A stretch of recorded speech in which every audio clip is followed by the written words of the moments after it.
Upacara Kongfo Chai Tian atau Pai Tikong digelar umat Buddha di Vihara Arama Mahabuddha.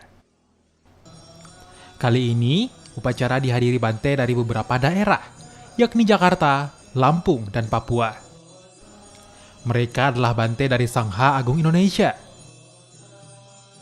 Kongfo Chai Tian digelar secara sederhana, hanya para Bante, pengurus vihara, dan beberapa umat saja yang diizinkan hadir. Pembacaan kitab suci dikhususkan untuk Buddha dan Dewa. Upacara ini merupakan wujud kesyukuran umat Buddha yang bisa merasakan keberkahan hidup. Di mana kita memberikan penghormatan sebagai bentuk rasa syukur kita dengan Dewa Langit atau Dewa Indra atau Dewa Saka. Kita melakukan ini adalah sebagai upaya kotaria agar kita bersama-sama menumbuhkan keyakinan, menumbuhkan kesadaran tentang pentingnya kesehatan